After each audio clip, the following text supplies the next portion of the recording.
আচ্ছা, pregnancy and embryonic development. After implantation finger like projections, যাকে আমরা কোরিওনিক বিলি বলছি, অ্যাপিয়ার অন দা ট্রোফোব্লাস্ট। তাহলে ইমপ্লান্টেশন হয়ে যাওয়ার পর ফিঙ্গার লাইক প্রজেকশন, সেটা ওই যে আউটার লেয়ারের কথা বলছিলাম, সেই আউটার লেয়ার থেকে ফিঙ্গার লাইক প্রজেকশন, যাদেরকে আমরা কোরিওনিক বিলাই বলছি, কোরিওনিক বিলি তৈরি হয় এবং ওইটা ট্রোফোব্লাস্টের মধ্যে তৈরি হয়। তাহলে আউটার লেয়ার যেটা বলছিলাম, সেখান থেকে কোরিওনিক ভিলাই ডেভেলপ করতে শুরু করলো। দে আর সারাউন্ডেড বাই, এবার দেখো এটা এটা যদি হয়, হ্যাঁ, তাহলে আমরা এটা কিন্তু সব জায়গাতেই আমরা এটা করতে পারি, এটা আমরা কিন্তু সব জায়গাটাই করবো, মানে চারিপাশে। এখন তো কোনো বাজ বিচার নাই আর কি, যে কোন দিকটা কি হবে জানা নাই। তাহলে সব জায়গাটাই কিন্তু এরকম করে ফিঙ্গার লাইক প্রজেকশন কিন্তু তৈরি হতে শুরু করলো, এরকম করে সরু সরু করে ফিঙ্গার লাইক প্রজেকশন কিন্তু কম বেশি করে সব দিকেই তৈরি হতে শুরু করলো। কারণ এখন ঠিক নাই যে কোন দিকটা ভিতর দিকে থাকবে, কোন দিকটা বাইরে বেরিয়ে আসবে, আর এক্স্যাক্টলি কোন জায়গা থেকে প্লাসেন্টা তৈরি হবে তা এখন ঠিক নাই, সব জায়গা থেকে এটা হলো আর কি। They are surrounded by uterine tissue and maternal blood. তাহলে এই গোটা বিষয় যেটা এখন তৈরি হচ্ছে, সেটা কিন্তু ইউটেরাইন টিস্যু দিয়ে এখনো ভর্তি করা আছে, মানে ভেতরে এমবেডেড অবস্থায় আছে। একটু আগেই বললাম যে এমবেডেড অবস্থায় আছে, তাহলে ভিতরের মধ্যে যেহেতু আছে, তাহলে সবটাই কিন্তু ইউটেরাইন টিস্যু দিয়ে ঢাকা আছে এবং ম্যাটারনাল ব্লাড দিয়ে ঢাকা আছে।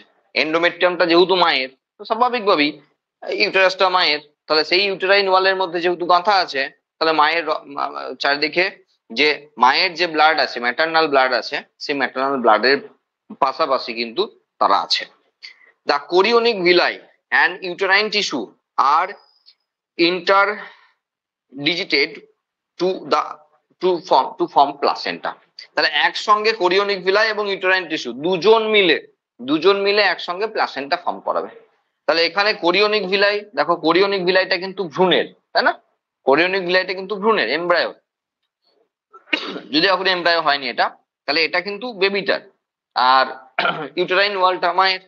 তাহলে এই দুজন মিলে একসঙ্গে তৈরি করবে কিন্তু যে প্লাসেন্টার কথা বলা হচ্ছে, সেই প্লাসেন্টাটা একসঙ্গে ফর্ম করবে। It is a structural and functional unit between embryo, মানে যাকে ফিটাস বলা হচ্ছে, অ্যান্ড ম্যাটারনাল বডি। তাহলে এটা দুজনের মধ্যে, মানে এটা এটা কার্যগত এবং গঠনগত একক বলা হচ্ছে এমব্রায়োর ক্ষেত্রে এবং ম্যাটারনাল বডির ক্ষেত্রে, যেহেতু দুটোর মধ্যে কানেক্ট করাবে, সেই জন্য এটাকে বলা হচ্ছে। তো এই যে খুব সহজ ব্যাপার লাগছে, মানে এগুলো পড়তে গিয়ে, এইগুলো লাইন বাই লাইন পড়তে গিয়ে কোনো ঝামেলা নাই, সোজা কথায় মনে হচ্ছে একদম সোজা সাপটে ব্যাপার। কিন্তু যখন কোশ্চেন আসছে, তখন মনে হচ্ছে এগুলো থেকে কেমন যেন জটিল জটিল কোশ্চেন চলে আসছে, তখন কিন্তু আমরা পরীক্ষার সময় করতে পারছি না। আর সেই জন্যই বলছি, মানে রিপিটেডলি এগুলো পড়তে হবে, প্রত্যেকটা লাইন রিপিটেডলি পড়ে পড়ে যেতে হবে, ঠিক আছে? তাহলে কিন্তু এগুলো আস্তে আস্তে কিন্তু মানে চলে আসবে আর কি হাতের মুঠোয়। আচ্ছা, নেক্সট রয়েছে placenta is connected to the embryo and embryo by an umbilical cord. It transported substance to and from the embryo. তাহলে প্লাসেন্টা এমব্রায়োর সঙ্গে কানেক্ট করা রয়েছে। তাহলে প্লাসেন্টা বলতে আমরা জানি এটা, তাহলে এটা যখন বেরিয়ে চলে এলো, তখন এখানে যে গোটা বিষয়টা, আমরা সেই একটা উদাহরণ দিয়েছিলাম একটা বাচ্চা ছেলের, হ্যাঁ, সেই দড়ি নিয়ে খেলতে খেলতে, হ্যাঁ, সেই গোবরের মধ্যে গেঁথে দেওয়া, সেই গল্পগুলো বলেছিলাম। তাহলে এখানে এই যে এমব্রায়োটা এখানে ফর্ম করবে, এটা যদি এমব্রায়ো গঠনটা হয়, হ্যাঁ, এটা যদি এমব্রায়োটা হয়, তাহলে এখানে প্লাসেন্টা এটা, তাহলে সেই প্লাসেন্টা আর এমব্রায়ো বা ফিটাস যাই বলি না কেন, দুটোর মধ্যে কানেক্ট করছে আম্বেলিকাল কর্ডটা। তাহলে সেই আম্বেলিকাল কর্ডটা দিয়ে এখানে কানেক্ট করা আছে, সেটাই বলা হচ্ছে যে যেটা এমব্রায়োর সঙ্গে প্লাসেন্টাকে কানেক্ট করে রেখেছে, এমব্রায়ো থেকে প্লাসেন্টাতে, মানে মায়ের বডিতে, তবে মায়ের বডি থেকে এমব্রায়োতে বিভিন্ন জিনিস আদান প্রদানের ব্যবস্থাটা এখানে রয়েছে। এবার নেক্সট এখানে রয়েছে ফাংশনস অফ প্লাসেন্টা। তাহলে প্লাসেন্টার বিভিন্ন ধরনের ফাংশনের কথা বলা রয়েছে। Acts as barrier between fetus and mother.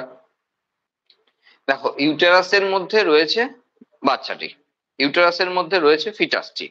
তাহলে সেই অর্থে আমরা দেখতে গেলে যে মায়ের দেহে রয়েছে, কিন্তু মায়ের দেহে থেকেও সে মায়ের দেহে নাই, হিসাব মতো এটাই মানে, যে মায়ের দেহে থাকার পরও সে মায়ের দেহে নাই।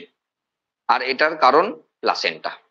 তাহলে প্লাসেন্টা একটা এমন কানেকশন তৈরি করেছে, যেটা এই মায়ের দেহে থাকার পরও না থাকার মতো একটি ব্যবস্থা করেছে, যাতে যেগুলো প্রয়োজন সেগুলোর মোটামুটি আদান প্রদান চলবে, অপ্রয়োজনীয় কোনো জিনিসের আদান প্রদান এখানে চলবে না। আর সেটার জন্যই বলা হচ্ছে acts as barrier between the fetus and mother. তাহলে আমাদের সহজভাবে বলতে গেলে পয়েন্টটা একটু উল্টো মনে হচ্ছে না, ব্যারিয়ারের জায়গায় মনে হয় কানেকশন, যেটা মায়ের সঙ্গে বেবির কানেকশন তৈরি করেছে প্লাসেন্টা, এটা বললেই মনে হয় ভালো লাগতো, এটা বললেই মনে হয় ভালো লাগতো যে এটা বেবির সঙ্গে মায়ের কানেকশন তৈরি করেছে, কিন্তু উল্টো জিনিস বলা হচ্ছে acts as a barrier between fetus and mother. তাহলে মার সঙ্গে ফিটাসের একটা ব্যারিয়ার বা বাধা তৈরি করেছে। তাহলে কেন এই কথাটি বলা হচ্ছে সেটা আমাদের ভালো করে একটু মাথায় রাখতে হবে। দেখো এই জায়গা থেকেই তো অ্যাসার্শন রিজনের কোশ্চেন থাকে, কারণ এই যে লাইনটা দেবে, আমি যদি স্বাভাবিকভাবে এই লাইনটাকে পড়ি নর্মাল কোশ্চেনে, তাহলে মনে হবে এই লাইনটা পুরোই ভুল দেওয়া আছে। সেটা অ্যাসার্শন বা রিজন যে জায়গাতেই থাকুক না কেন, মনে হবে লাইনটা পুরো ভুল দেওয়া আছে। এই যে বলা আছে acts as barrier between fetus and mother, তো ব্যারিয়ার্স কথাটা মনে হবে তখন হবে না, মনে হবে কানেক্টস বললে ভালো হতো, না তখন ব্যাপারটা উল্টো মনে হবে। আর ওই জন্যই বারবার পড়া এক লাইনকে, যেখানে ব্যারিয়ার্স এর কথা বলা আছে, মানে মানেটা একটু উল্টো বলা হচ্ছে, যে যাতে মায়ের বডিতে থেকেও মায়ের বডিতে নাই, এই বিষয়টি ভাবলে আমরা ব্যারিয়ারের কথাটা বুঝতে পারছি।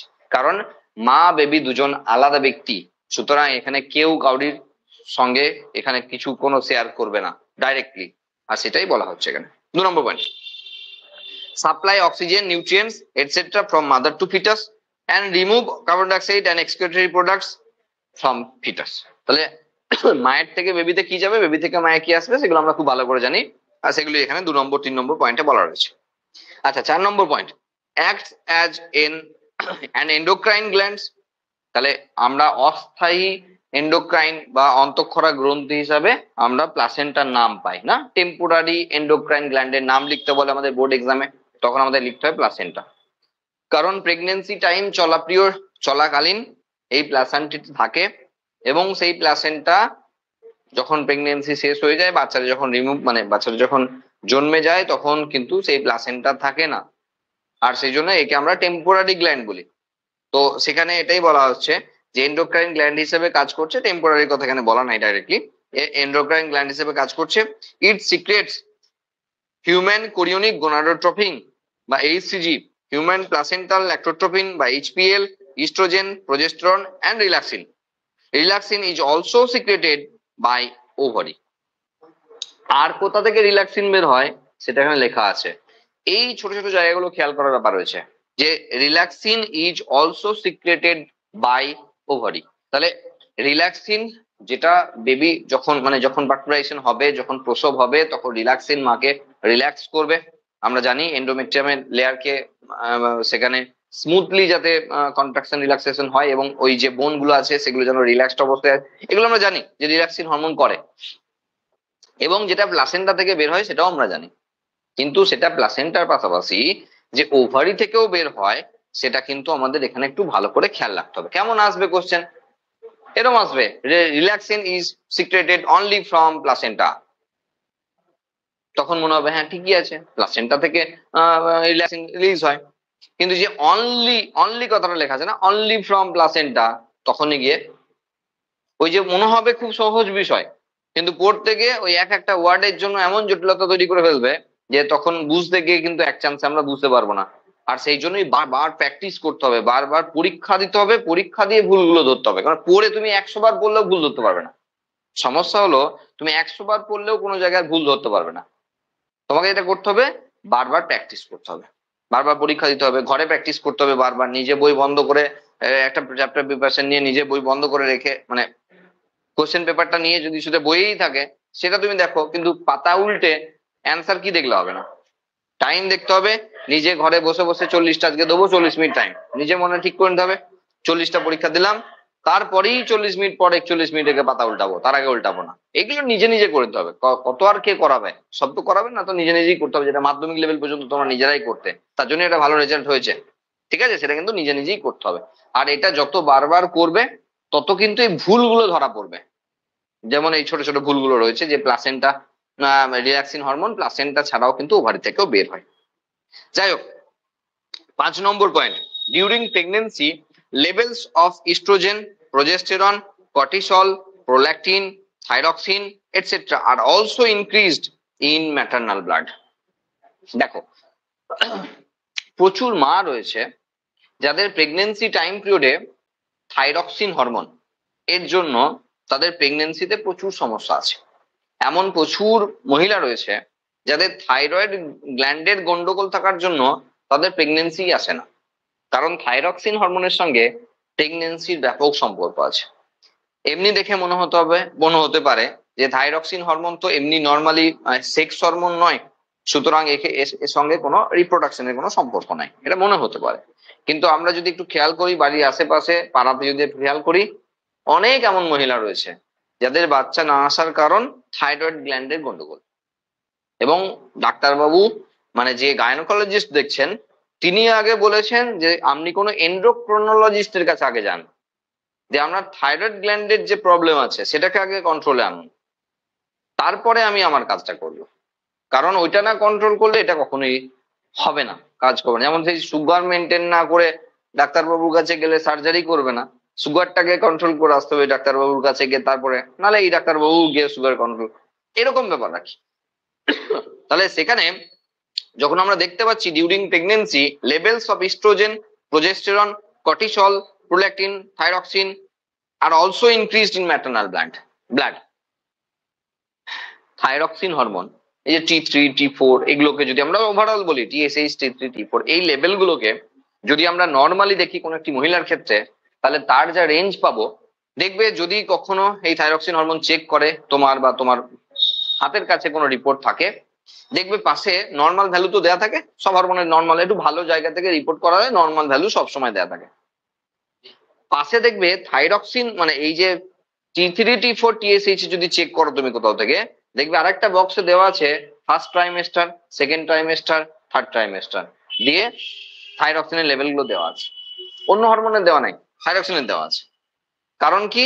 কারণ হলো এই থাইরয়েড গ্ল্যান্ড থেকে রিলিজ করা হরমোন গুলো এমনি নর্মাল একটা ওমেন বডিতে যে পরিমাণে রিলিজ হয়, first trimester, second trimester, third ট্রাইমেস্টারে তার নর্মাল রেঞ্জ গুলো বেশি বেশি আছে।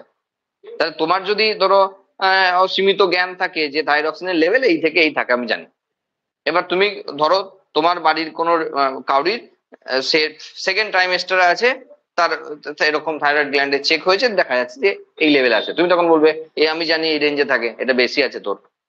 না, সেটা বেশি নয়, কারণ এই টাইম পিরিয়ডে ওগুলো বাড়ে আর ওগুলোই তখন নর্মাল, ওইটার জন্য তখন নর্মাল।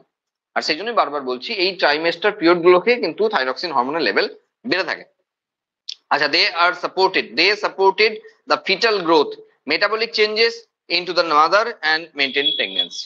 তাহলে এই যে বেড়ে থাকা, যদি আমরা ভাবছি যে বেড়ে গেছে তাহলে খারাপ হয়ে গেল, না, কারণ এগুলোই কিন্তু মেটাবলিক অ্যাক্টিভিটিকে, ফিটাসের ডেভেলপমেন্টকে, এইসবকে নিয়ন্ত্রণ করে।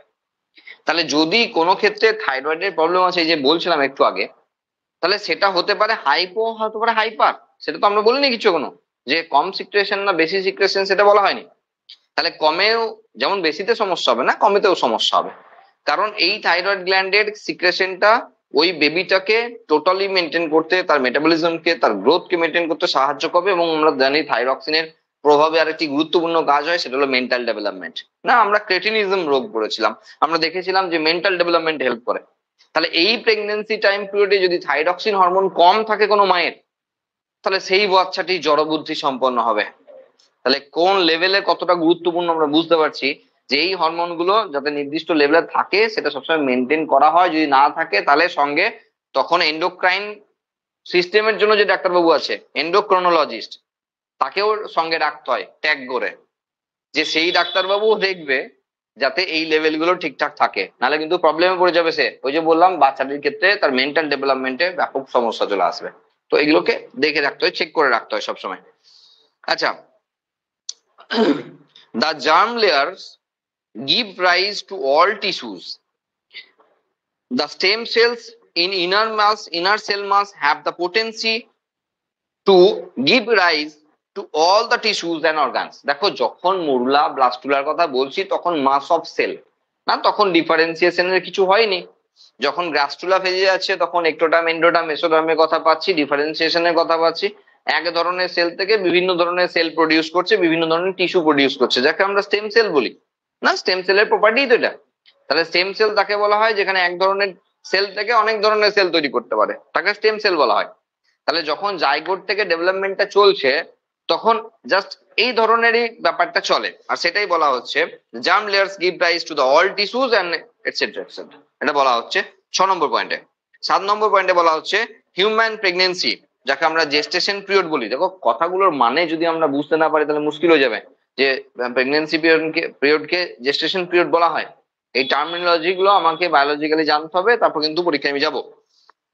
Human pregnancy gestation period last 9 month, for cats 2 month, dogs 2 month, elephant 21 month. এগুলো একটু ইনফরমেটিভ, এগুলো একটু জেনে রাখতে হবে। যে মানুষের ক্ষেত্রে কত জানি আমরা তো জানি, সঙ্গে আর কোন কোন প্রাণীর জন্য কি আছে যা আমাদের এনসিইআরটি তে থাকবে সেগুলো টুকটাক ইনফরমেটিভ হিসাবে জেনে রাখতে হবে। আচ্ছা, changes in embryo during pregnancy. তাহলে প্রেগনেন্সি চলাকালীন এমব্রায়োতে কি কি চেঞ্জ আসছে। আফটার 1 মান্থ কি হচ্ছে, পুরো ইনফরমেটিভ, কিচ্ছু বোঝানো নেই। After 2nd month, end of 12 weeks, during 5th month, end of 24 weeks কি কি হচ্ছে সেগুলো জানতে হবে। বারবার বলছি এগুলোকে বোঝানোর কিছু নাই, এগুলো পুরো ইনফরমেটিভ, তোমাকে মাথায় ঢুকিয়ে নিতে হবে এগুলোকে। কারণ কোন মাসে কি পরিবর্তন চলছে সেটা স্টেটমেন্ট টাইপ কোশ্চেন আসতে পারে, কোন মাসে কি পরিবর্তন চলছে।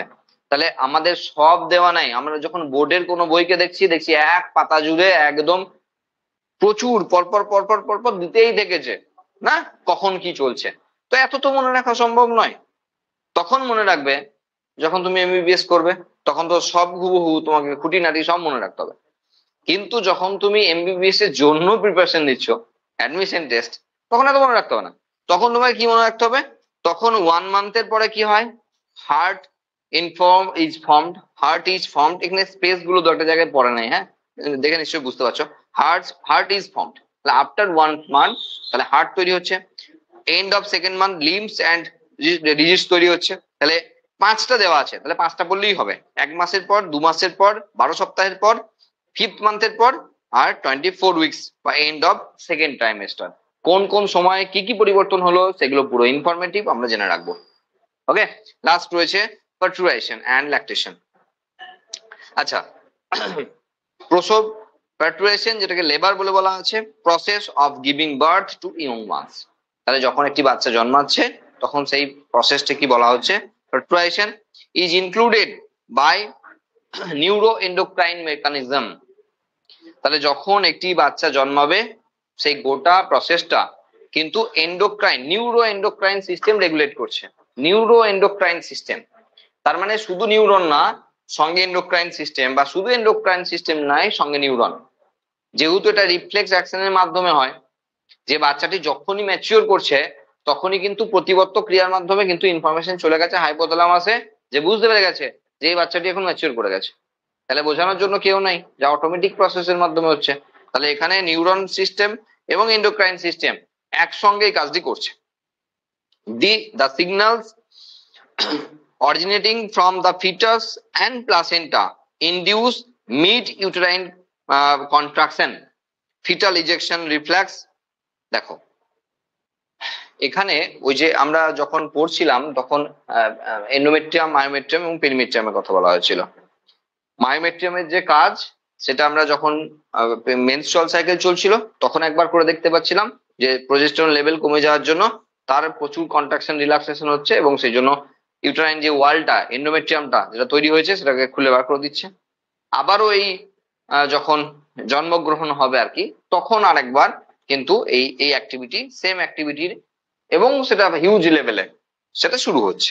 ওকে, তাহলে সেখানে the signals originating from the fetus and placenta, দেখো কে সিগন্যালটা ইনডিউস করলো, কে প্রডিউস করলো সিগন্যালটা, সেটা দিয়েও কোশ্চেন আসে। তাহলে মায়ের কাছ থেকে সিগন্যাল যায় না বেবির কাছ থেকে সিগন্যাল যায়, এটা দিয়ে কোশ্চেন আসে। তাহলে এখানে স্পষ্ট লেখা রয়েছে the signals originating from the fetus and placenta। তাহলে প্লাসেন্টা দুজনের ভাগ আছে হিসাব মতো। আর এখানে তার আগের লাইনে বলা আছে ইট অরিজিনেটিং ফ্রম দ্য ফিটাস। তাহলে ফিটাস থেকে কিন্তু সিগন্যালটা ইনিশিয়েট হয়েছে আর কি, হ্যাঁ তো সেটা মাথায় রাখতে হবে যে মায়ের কাছ থেকে নয়। আচ্ছা, এবার কি করছে, সেটা induce the mid uterine contraction. Mid uterine contraction মানে মায়োমেট্রিয়ামের কন্ট্রাকশন। মিড ইউটেরাইন কন্ট্রাকশন মানে হলো এখানে মায়োমেট্রিয়ামের কন্ট্রাকশন, ঠিক আছে, কারণ ইউটেরাসের যে মাঝের লেয়ার সেটা মায়োমেট্রিয়াম। তাহলে মায়োমেট্রামে কন্ট্রাকশনের কথা বলা হচ্ছে। আর যেটা ফিটাল ইজেকশন রিফ্লেক্স হিসাবেও পরিচিত। তার মানে এই যে বেবিটা ম্যাচিউর করার সঙ্গে সঙ্গে মায়োমেট্রামের সংকোচন প্রসারণ শুরু হলো এবং ফিটাসটা বের হওয়ার প্রিপারেশন শুরু হয়ে গেল, এই গোটা ঘটনাটিকে বলা হচ্ছে ফিটাল ইজেকশন রিফ্লেক্স। তাহলে এই রিফ্লেক্সটা কিন্তু শুরু হয়ে গেল। This causes the release of oxytocin from maternal pituitary. এইবার কিন্তু ম্যাটারনাল মানে মায়ের পিটুইটারি থেকে অক্সিটোসিন হরমোন রিলিজ করতে শুরু করেছে। তাহলে আমাকে স্টেপ বাই স্টেপ প্রসিডিওরটা জানতে হবে, কারণ এখান থেকে আবার এক ধরনের কোশ্চেন আসে। কিরকম? ধরো 5টা স্টেটমেন্ট পরপর দিয়ে দিয়েছে, সিকোয়েন্স করতে বলেছে, কার পর কোন সিকোয়েন্সটা আছে।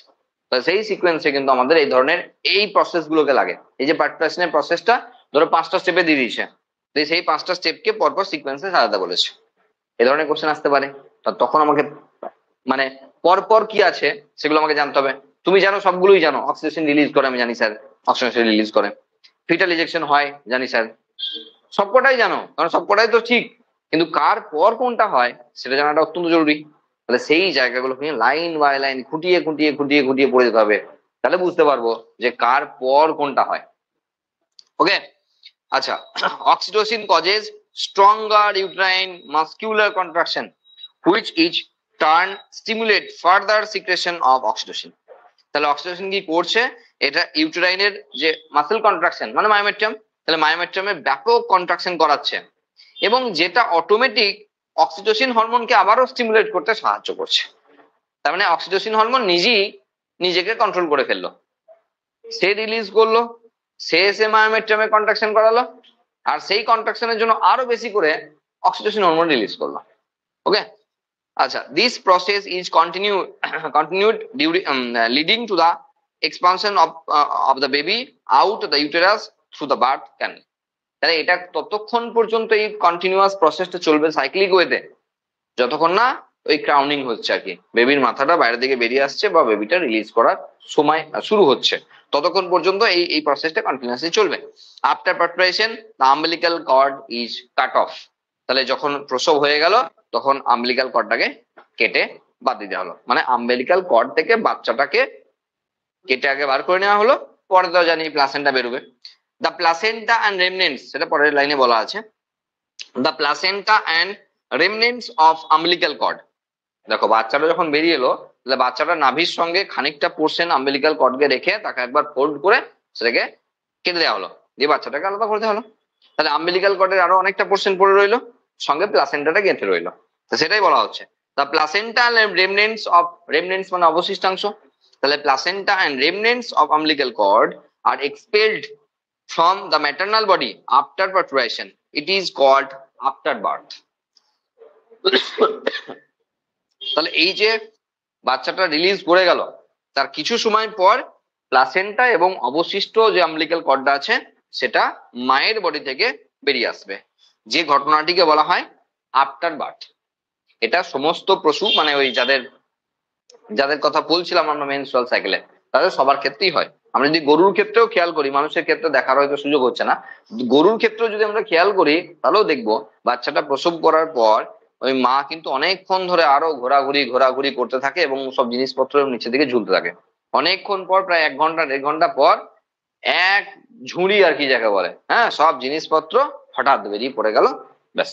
তার মানে ওই আম্বিলিক্যাল কর্ডের অবশিষ্টাংশ এবং যে প্লাসেন্টা, দেখো গরুর ক্ষেত্রে কেউ তো আর কাঁচি দিয়ে কেটে বেবিকে আলাদা করে না, বাছুর ওখানে পড়ে যায়, বাছুর কি ওখানেই থাকে, হ্যাঁ, কিন্তু বাকি অংশটা অটোমেটিক সিস্টেম করা আছে, যেটা খানিকক্ষণ পরে একটু টাইম লাগবে ওই ইউটেরাইন ওয়াল থেকে ওটাকে বেরিয়ে আসতে, আর সেই জিনিসটা হয় পরবর্তী সময়টা, যেটাকে বলা হয় after birth. The mammary glands produce milk towards the end of the pregnancy, it is called lactation.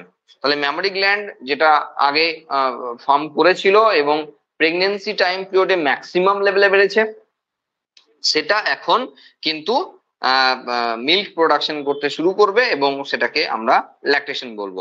বলা আছে the mammary glands produce milk towards the end of pregnancy. তাহলে প্রেগনেন্সির শেষের দিকেই কিন্তু মিল্ক প্রডিউস করতে শুরু করবে, কিন্তু সিক্রেশন হবে না, প্রডিউস করবে বলেছে, সিক্রেশন বলে নাই কিন্তু, আবারও খেয়াল রাখবে, প্রডিউস হবে বলেছে, সিক্রেশনটা বলে নাই কিন্তু। কারণ যতক্ষণ না পর্যন্ত বেবি জন্মাচ্ছে, আরো তো খানিকক্ষণ পরে আরো হরমোনাল ব্যাপার ট্যাপার আছে, তারপরেই কিন্তু ওখানে কিন্তু রিলিজ শুরু হয়। হ্যাঁ, তো সিক্রেশন মানে সেটা কিন্তু আলাদা বিষয়। Okay, the yellowish milk produce during the initial few days of lactation is called colostrum. তাহলে প্রথম কয়েকদিন যে ইয়েলোইশ কালারের যে মিল্ক সিক্রেশন হয় সেটাকে কোলোস্ট্রাম বলা হয়। It contains several antibodies essential to develop resistance for newborn babies.